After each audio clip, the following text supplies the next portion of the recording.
Hi, I'm Wendy from Shiny Happy World, and this cute spider monkey is the new block in the Funny Faces Quilt Block of the Month Club.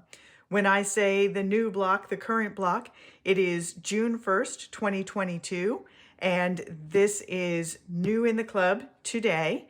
And so if you're in the club already, you'll find it in your downloads in the clubhouse, and you also should have gotten an email that has a link to download it.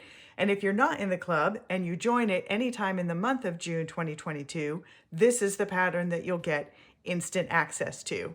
At the end of June, it'll no longer be available, and then sometime probably towards the end of July, it'll be available in the shop at shinyhappyworld.com.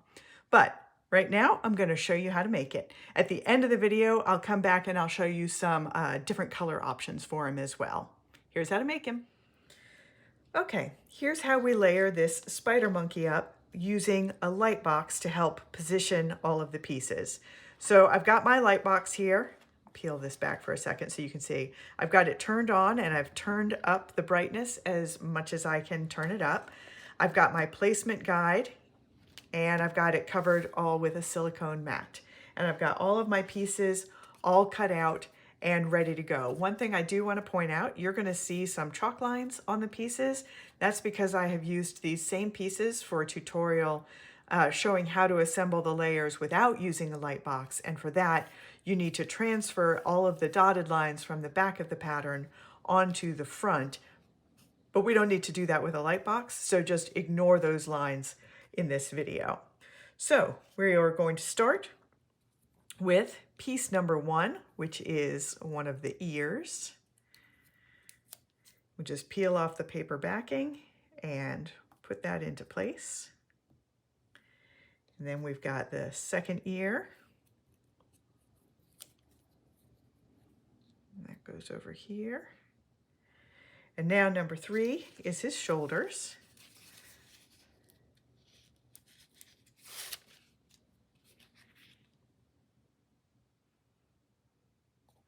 Okay, number 4, I did want to point one thing out.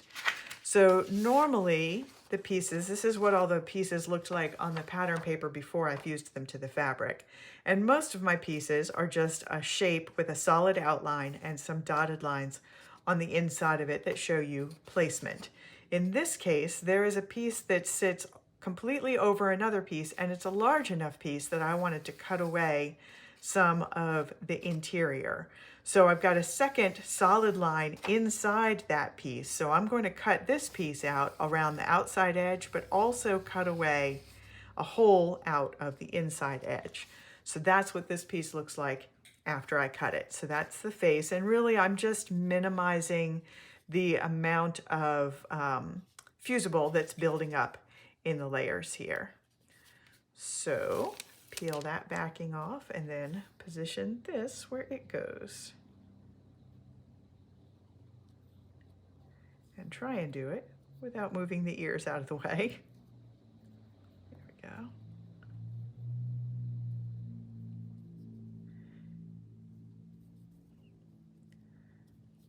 All right, so next up is number 5, and that is the face piece. And this just sits right over top of that. Put that down there. All right, now number 6 is this eye. Sometimes when the fabric is bowed up a little bit, you just have to push it down and you can see the lines through it that you're lining things up with. And then number 7.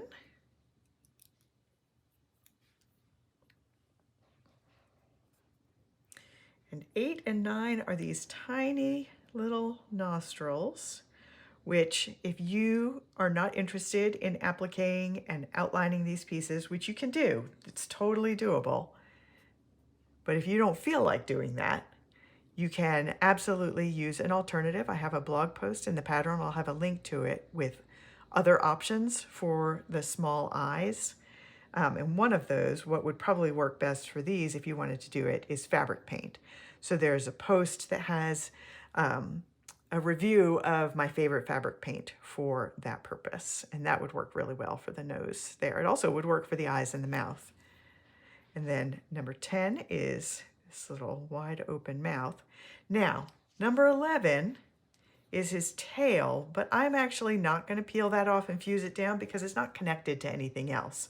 So I would just be peeling it off and fusing it to the silicone mat that I have to then peel it up from and stick it on the block later. So I'm just going to set that aside for now, and when I am actually laying it on the block, then I'll pull that back in. So right now I'm going to take this, I'm going to carefully lift the silicone mat off, set it on my ironing board, and then fuse right on top of the mat, fuse all of this together. And then I'm going to peel the body, the face and body off as one unit. So then that'll all be fused together so it works as one unit. And then I'll lay that down on my block with the tail and fuse that all into place onto the block. That'll be the final fuse.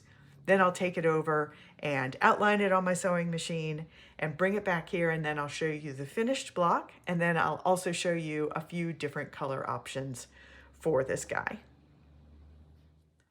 All right, here is the finished spider monkey. I've done all of the outlining on him. I also added a couple of catch lights to his eyes to make them look more realistic looking, especially on the monkey. I think it really helps because his nostrils and his mouth are holes, and you want to add the light to the eyes and make them look a little bit different. So there's a link in the pattern that has 3 different ways that you can add catch lights. I like to just use squeezy fabric paint. For those of you who were a little bit dubious about outlining the nostrils, I just wanted to show you that it is possible. You can see it more clearly on the back. So here are his eyes outlined, and here are the little nostrils, and there is the mouth. So that was just setting the stitch length on my machine pretty low and just going very, very slowly. And you can go around shapes as small as those nostrils. So I wanted to show you a couple other color options. And before I forget, people always ask me about the fabrics. So the monkey fabrics are all from the Farmers Market Blenders collection. And the background block is from the Leafy Greens and Cool Blues collection, which is also the colors. It's the avocado shades from the Farmers Market collection. So these work really well. And these give you just a nice dappley background. And so I'm working on a quilt that's going to be the backgrounds are all going to be from the Leafy Greens, and the appliques are all going to be from the Farmers Market. And the background blocks are going to be light, dark, all different shades of that avocado. And it's going to make a really nice, dappley, sunny, shady mix background, and in a slightly muted green. So it's going to be very realistic looking. So it'll be a kind of a realistic background on what are essentially kind of cartoony looking monkeys. So other color options. Here's another one that uses Farmers Market Blenders for the monkey.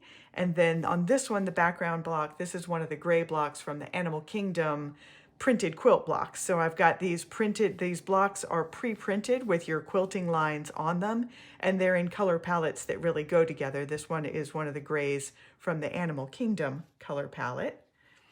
Here's another one that's a pre-printed block. This is actually the same triangle pattern as on the gray, but it is a more subtle color difference. So this is from the Gemstones. This is a medium, the Gemstones medium color palette. And in this one, the applique is from the Animal Kingdom's Blenders palette. So same color shades that are in the Animal Kingdom's background blocks. In this case, these are the blenders, the tone-on-tone blenders, just some different blacks and one of the kind of tan colors for his face.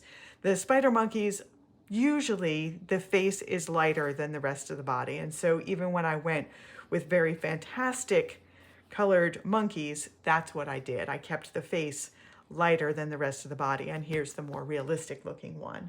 And then I've got one more.